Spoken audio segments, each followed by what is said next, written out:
ইন্নাল্লাযীনা আমানু ওয়া আমিলুস সালিহাত, নিশ্চয়ই যারা ঈমানদার এবং নেক আমল করে, উলাইকা হুম খায়রুল বারিয়া, এই সমস্ত লোকেরাই হচ্ছে উত্তম জীব। এই সমস্ত লোকের জন্য জাযাউহুম ইনদা রাব্বিহিম, যারা ঈমানদার, ঈমান আয়না নেক আমল করে, তাদের পুরস্কার কার কাছে? তাদের পুরস্কার হচ্ছে আল্লাহ পাক রব্বুল আলামিনের কাছে। তাদের পুরস্কার কি পুরস্কার? জান্নাতু আদনিন তাজরি, স্থায়ী একটা জান্নাতের পুরস্কার। তাজরি মিন তাহতিহাল আনহার, যার পাদদেশ দিয়া নহর প্রবাহিত। এই সমস্ত লোকেরা যারা নেক আমল করবে, ঈমান আইনা, এই সমস্ত লোকেরা আল্লাহ তার উপর খুশি, তারাও আল্লাহর উপর খুশি। এরা খুশি কেমন হয়েছে? আল্লাহর সন্তুষ্টি তারা অর্জন করছে কিভাবে, এবং তারা তাদের সন্তুষ্টি আল্লাহ কেমন করে নিয়েছেন? তারা আল্লাহ পাক রব্বুল আলামিনকে ভয় করত। যালিকা লিমান খাশিয়া রাব্বা। আমি আপনাদের সম্মুখে রাসূলুল্লাহ সাল্লাল্লাহু আলাইহি সাল্লামের হাদিস তেলাওয়াত করেছি। আবু হুরায়রা রাদিয়াল্লাহু তাআলা আনহু থেকে বর্ণিত, নবী আলাইহিস সালাতু ওয়াস সালাম বলেন, ওই ব্যক্তি আমার উম্মতের অন্তর্ভুক্ত না যেই ব্যক্তি সুন্দর করে কোরআন পাঠ করতে পারে না। ও মুসলমানি বান্দা, আজকে সুনাসের হাসানিয়া আহাদিয়া ইসলামিয়া মাদ্রাসার মাহফিল, এই মাদ্রাসার মাহফিলের মধ্যে বাচ্চারা কোরআন পাঠ শিক্ষা করে, কত সুন্দর করে তেলাওয়াত করে। আমার বয়সটা 90 হয়ে গেছে, 80 হয়ে গেছে, 70 হয়ে গেছে, 65 হয়ে গেছে, এখনো পর্যন্ত আমার তেলাওয়াতটা শুদ্ধ করে পড়তে পারি না। এই মাদ্রাসার ছোট্ট ছোট্ট বাচ্চারা আজকে পাগড়ি নেবে। আল্লাহ বলবেন, দুনিয়ার মানুষকে কোরআন শরীফ শুনাইয়া তুমি কান্না করাইছো, আজকে হাসরের ময়দানের মধ্যে সবার সামনে একটু কোরআন তেলাওয়াত কইরা শোনাও। আজকে আমি আপনি কোরআন তেলাওয়াত সুন্দর করে পড়তে পারি না, কিন্তু ছোট্ট ছোট্ট বাচ্চারা কত সুন্দর করে কোরআন তেলাওয়াত করে। এই বাচ্চারা আপনি মারা যাওয়ার পরে আপনার কবরের সামনে দাঁড়াইয়া, আপনার কবরের সামনে দাঁড়াইয়া আউযু বিল্লাহ বিসমিল্লাহ পড়িয়া সূরা ফাতিহা পড়বে, সূরাতুল ইখলাস পড়বে, সূরাতুল ইয়াসিন পড়বে। তারা পড়লে আপনার জন্য কি ফায়দা হবে? একজন ব্যবসায়ী মানুষ ব্যবসা করতে সফরের মধ্যে গেছে, সফরে যাওয়ার পর বিবিকে বলে গেছে, বিবি আমার অনেক দিন হয়ে যাবে আমি ব্যবসা করে আসবো না, কিন্তু তোমার পেটের মধ্যে আমার বাচ্চা রয়েছে, এই বাচ্চা যদি ছেলে হয় তাহলে আমি আল্লাহ রাস্তায় ছেড়ে দিলাম। আমি একটা আমলও করতে পারি নাই, সারাটা জীবন ভর আমার গুনাহে কাটে গেছে, কিন্তু একটা নেক আমল করতে পারি নাই। আমার সন্তানটা যদি ছেলে বাচ্চা হয় তাহলে তুমি মাদ্রাসার মধ্যে ভর্তি করে দিবা। কিছুদিন পরে ওই ব্যবসায়ী ব্যবসা করতে গেছেন, সফরের মধ্যে যাওয়ার পর তার গর্ভের মধ্যে একটা সন্তান ছেলে বাচ্চা জন্ম হয়েছে। জন্ম হওয়ার পর স্ত্রী যখন সে কথা বলা শুরু করছে, মাদ্রাসার মধ্যে ভর্তি করে দিয়েছে। মাদ্রাসার মধ্যে ভর্তি করে দেওয়ার পর উস্তাদ পড়ায় আউযু বিল্লাহি মিনাশ শাইতানির রাজিম, বিসমিল্লাহির রহমানির রহিম, আলহামদুলিল্লাহি রাব্বিল আলামিন, আর রহমানির রহিম। এদিক দিয়ে ব্যবসা করতে করতে ব্যবসায়ী ইন্তেকাল করেছেন। ইন্তেকাল করে যাওয়ার পর কিছুদিন পর স্ত্রীকে স্বপ্নে দেখাইতেছে, তাহাজ্জুদের নামাজ পড়ার পর স্ত্রীকে স্বপ্নে দেখাইতেছে, স্ত্রী আমার, আমি তো জীবনভর কোনো আমল করতে পারি নাই, একটা নেক আমলও করতে পারি নাই, সারাটা জীবন নামাজও পড়ি নাই, কিচ্ছু করি নাই, কিন্তু আমার আল্লাহ আমার সন্তানের জন্য, ছোট্ট নাবালেগ বাচ্চার জন্য আমার সাথে কি সুন্দর আচরণ করেছে। আল্লাহ পাক রব্বুল আলামিন এত সুন্দর আচরণ করেছে যা আমি কল্পনাও করতে পারি নাই। বিবি বলেন, স্বামী আমার কি আচরণ করেছে আমাকে একটু শোনান না। বিবিকে ডাক দিয়ে বলেন, বিবি আমার। ফেরেশতারা যখন আসছে তখন আল্লাহ পাক রব্বুল আলামিন ডাক দিয়ে বলেন, ফেরেশতারা এই ব্যক্তিকে তোমরা আযাব দিও না। কারণটা কি? কারণটা হইল তার ছোট্ট একটা বাচ্চা, সে নিয়ত করছিল মাদ্রাসায় পড়াবে, মাদ্রাসায় পড়াইয়া কোরআন সুন্দর করে পড়বে। নবী বলেন, লাইসা মিন্না মান লাম ইয়াতাগান্না বিল কোরআন, ওই ব্যক্তি আমার উম্মতের অন্তর্ভুক্ত না যে ব্যক্তি সুন্দর করে কোরআন পড়তে পারে না। এই জন্য লোকটা নিয়ত করেছে বাচ্চাকে কোরআন শিখাবে, মাদ্রাসার মধ্যে ভর্তি করে দিয়েছে। এই জন্য আল্লাহ পাক রব্বুল আলামিন বলেন, তার ছোট্ট নাবালক বাচ্চা যখন আমাকে ডাক দিয়ে দিল, আলহামদুলিল্লাহি রাব্বিল আলামিন হামিদানি আবদি, আমার ছোট্ট বান্দা আমার প্রশংসা করতেছে। ওই ছোট্ট বান্দার আলহামদুলিল্লাহ সূরা পড়ার কারণে আমার কাছে এত পছন্দ হয়েছে, যেই পছন্দের কারণে আমি পছন্দ কইরা আমি আল্লাহ পাক রব্বুল আলামিন তার জীবনের সমস্ত গুনাহ মাফ করে দিয়েছি। ও মুসলমানি বান্দা, আল্লাহর নবী সাল্লাল্লাহু আলাইহি ওয়াসাল্লাম, আল্লাহ নবী সাল্লাল্লাহু আলাইহি ওয়াসাল্লামের জামানায় জাআ সালাসু রাহতিন ইলা বুয়ুতি আজওয়াজিন নবী সাল্লাল্লাহু আলাইহি ওয়াসাল্লাম। আল্লাহ নবী সাল্লাল্লাহু আলাইহি ওয়াসাল্লামের তিনজন সাহাবীর একটা দল নবী আলাইহিস সালাতু ওয়াস সালামের স্ত্রীদের কাছে গেলেন। আন ইবাদাতিন নবী সাল্লাল্লাহু আলাইহি ওয়াসাল্লাম ইয়াসআলুনা আন ইবাদাতিন নবী সাল্লাল্লাহু আলাইহি ওয়াসাল্লাম। ওই তিনজন লোক নবী আলাইহিস সালাতু ওয়াস সালামের বিবিদের কাছে গিয়ে জিজ্ঞাসা করলেন, নবী আমার কেমন ইবাদত করতেন? নবী আলাইহিস সালাতু ওয়াস সালামের বিবিদের ইবাদতের বর্ণনা শুনা তিনজন সাহাবীর মধ্যে একজন সাহাবী ডাক দিয়ে বলেন যে আজকের পর থেকে আমি সারা রাত ইবাদত করব, তাহাজ্জুদের নামাজ পড়ব, আজ থেকে ঘুমাবো না। আর একজন সাহাবী ডাক দিয়ে বলেন যে আজকের পর থেকে আমি প্রত্যেক দিন রোজা রাখবো, দিনের বেলা রোজা রাখবো। আর একজন সাহাবী ডাক দিয়ে বলেন আজকের পর থেকে আমি সংসার করব না, আমি আর কোনোদিন বিয়ে করব না। এই কথা বলার পর আল্লাহ নবী সাল্লাল্লাহু আলাইহি ওয়াসাল্লাম শোনার পর আল্লাহ নবী সাল্লাল্লাহু আলাইহি ওয়াসাল্লাম তাদেরকে উদ্দেশ্য করে বলে,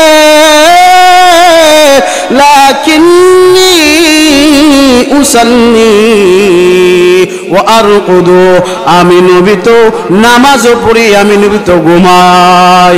আরকুদু, আমি নবী তো ঘুমায়ও, আমি রোজাও রাখি, আমি আবার রোজা ভাঙ্গিও। ওয়া আসুমু ওয়া উফতিরু, আমি রোজা রাখিও রোজা ভাঙ্গিও, কোন সময় রোজা রাখি কোন সময় রোজা রাখি না।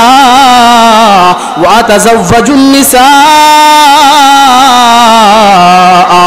আমি নবী তো বিয়ে করি না এদেরকে। কলাইসা মিন্না ফামান রাগিবা আন সুন্নতি ফালাইসা মিন্নি, নবী বলেন আমার সুন্নতের যে ব্যক্তি আমল করবে না, আমার সুন্নতের প্রতি বিমুখতা অবলম্বন করবে, সেই ব্যক্তি আমার উম্মতের অন্তর্ভুক্ত হইবে না। এই জন্য মুসলমানি বান্দা, আজকের পর থেকে আর সুন্নতের প্রতি অবহেলা করা যাবে না। ইমাম আবু দাউদ রাহিমাহুল্লাহ, আবু দাউদ শরীফ কিতাবের লেখক, উনি সুন্নতের প্রতি কত মায়া করতেন, কত ভালোবাসতেন। মার কাছ থেকে সফরে গেছেন 3 দিনার নিয়া, 3 দিনার নেওয়া যাওয়ার পর সফর করতেছেন, নদীর পার দিয়ে হাঁটতেছেন চলতেছেন। কানের মধ্যে বাতাসে একটা খবর পৌঁছাইছেন, এক ব্যক্তি জাহাজ থেকে হাসি দিয়েছে। ওই হাসির জবাব দেওয়ার জন্য ইমামে আবু দাউদ রাহিমাহুল্লাহ মাঝিকে ডাক দিয়ে বলেন, মাঝি ভাই আমাকে ওই জাহাজের মধ্যে নিয়ে যাও। জাহাজের মধ্যে নিয়ে যাইবে, মাঝির নিয়ত নাই সে বাড়িতে চলে যাবে। আমি যাব না। তোমার কত দিনার লাগবে? মাঝি চাইয়া বসলো 3 দিনার লাগবে। আবু দাউদ রাহিমাহুল্লাহ পকেটের মধ্যে হাত দিয়ে দেখে যে তার পকেটের মধ্যে 3 দিনার আছে, সফরের জন্য মা দিয়েছিল, কিন্তু এই 3 দিনার মাঝিকে দিয়ে দিল, মাঝি ভাই আমাকে নিয়ে যাও। ওই জাহাজের মধ্যে নিয়ে গেল। নিয়ে যাওয়ার পর মাঝি নিয়ে যাওয়ার পর সে জাহাজের মধ্যে উঠলো। ওটা যাওয়ার পর জিজ্ঞাসা করতেছেন, তোমাদের মধ্যে কে হাঁচি দিয়েছে? তখন বলতেছেন, একটা লোক আমি হাঁচি দিয়েছি। তখন তিনি বললেন, ইয়ারহামুকাল্লাহ। এই কথা বলার পর তিনি চলে আসলেন, নদীর পাড়ে চলে আসলেন। চলে আসার পর তিনি হাঁটতেছেন চলতেছেন, আসমান থেকে একটা গায়বী আওয়াজ আসছে, ইয়া আবা দাউদ লাকাদ ইশতারাইতাল জান্নাতা বিসালাসি দিনার, হে আবু দাউদ তুমি 3 দিনারের বিনিময়ে তুমি জান্নাত কিনে নিয়েছো। নবীর সুন্নত পালন করেছে 3 দিনারের বিনিময়ে, ওই 3 দিনারের বিনিময়ে আল্লাহর কাছ থেকে জান্নাত কিনে নিয়েছে। ও মুসলমান বান্দা, সাহাবায়ে কেরামদের সামনে বসাইয়া নবী করিম সাল্লাল্লাহু আলাইহি ওয়াসাল্লাম তাদেরকে নসিহত করতেছেন। এমন মুহূর্তে এক সময় আল্লাহর নবী সাল্লাল্লাহু আলাইহি ওয়াসাল্লাম ডাক দিয়া বলেন, এ সাহাবায়ে কেরাম, তোমাদের মধ্যে যেই ব্যক্তি নামাজ পড়বে তার কতটুকু ফায়দা তোমরা জানোনি? না, জান্নাতের মধ্যে যাওয়ার পর জান্নাতের মধ্যে একটা দরজা থাকবে, বাবুস সালাত। যারা নামাজ পড়ছে ওই জান্নাতে দারওয়ানগুলো তাদেরকে ডাকবে, আয় আয় ও নামাজি বান্দারা, আয় আয় এই জান্নাতের মধ্যে ঢুকো, আমার জান্নাতের মধ্যে ঢুকো। তোমরা দুনিয়ার মধ্যে থাকতে নামাজ পড়ছিলা, আজকে তোমার জন্য ওই জান্নাত পাইবা, নামাজের বিনিময়ে নামাজকে সম্মান করছো, এই জন্য আমরা তোমাকে ডাকতেছি, আজকে আর জান্নাতের মধ্যে তুমি ঢুকে আসো। আরেকটু যাওয়ার সামনে দেখতে পাইবেন যে আরেকটা জান্নাতের নাম হচ্ছে বাবুস সিয়াম, আরেকটা জান্নাতের দরজার নাম হচ্ছে বাবুস সিয়াম। ওই দরজার দারওয়ানগুলো ডাকতেছে রোজাদার, যারা দুনিয়ার মধ্যে রোজা রাখছে ওই রোজাদার মুসল্লিদেরকে ডাকতেছে, ও ভাই আমার, দুনিয়াতে থাকতে তুমি কি করছিলা? রোজা রাখছিলা, আয় আয় আমার দরজা দিয়া জান্নাতের মধ্যে ঢুকো, আর জান্নাতের মধ্যে ঢুকো। আর একটু সামনে যাওয়ার পর দেখবেন যে আরেকটা জান্নাতের দরজার মধ্যে লেখা আছে বাবুস সাদাকা, বাবুস সাদাকা। এই সাদাকা দরজা দিয়া কারা ঢুকবে? দারওয়ানগুলো ডাকবে যে, ও ভাই আমার, তোমরা দুনিয়ার মধ্যে থাকতে দান খয়রাত করেছো, ওয়াজ মাহফিলে দান খয়রাত করেছো, গরিব দুঃখীদেরকে দান খয়রাত করেছো, মসজিদ মাদ্রাসার মধ্যে দান খয়রাত করেছো, আয় আয় আজকে তোমাকে অভ্যর্থনা জানিয়ে তোমাকে জান্নাতের মধ্যে ঢুকাইবো, আয় আয় জান্নাতের মধ্যে আয়, আমার অভ্যর্থনা তুমি গ্রহণ করো। আর একটু সামনে যাওয়ার পর দেখতে পাইবে আরেকটা দরজার নাম হচ্ছে বাবুল জিহাদ। ওই জিহাদের দরজা দিয়ে কাদেরকে ডাকবে? ও মুসলিমদের সাথে যারা যুদ্ধ করছে, নবী আলাইহিস সালাতু ওয়াস সালামের সাথে তাইকা রক্ত জড়াইয়া যুদ্ধ করেছেন এবং শহীদ হয়েছেন, তাদেরকে ওই বাবুল জিহাদের দরওয়ানরা রাখতে থাকবে। আজকে মুসলমান তুমি হইয়া আজকে ইসকনের পক্ষে কথা বলবা, তুমি কিন্তু ওই দরজা দিয়ে ঢুকতে পারবা না। আজকে ইসকনের বিপক্ষে কথা বলবা, তুমি ওই দরজা দিয়ে ঢুকতে পারবা। আজকে ও মুসলিমরা আমাদের সাথে যুদ্ধ করলে, আমরা যদি তাদের মুসলমানদের পক্ষে হইয়া তাদের বিরুদ্ধে যুদ্ধ করি, জান্নাতের মধ্যে আমাদেরকে বাবুল জিহাদ দিয়া রাখতে রাখবে, দারওয়ানগুলো ডাকবে আর বলবে, আইরে জানের বিনিময়ে প্রাণের বিনিময়ে তুমি ইসলামকে রক্ষা করার জন্য ইসলামের পক্ষে কথা বলছো, আয় আয় জান্নাতের মধ্যে আয়, জান্নাতের মধ্যে আয়, জান্নাতের মধ্যে আয়, এরকম করে ডাকতে থাকবে। আল্লাহ নবী সাল্লাল্লাহু আলাইহি ওয়াসাল্লাম বলেন, মান হামালা আলাইনাস সিলাহা,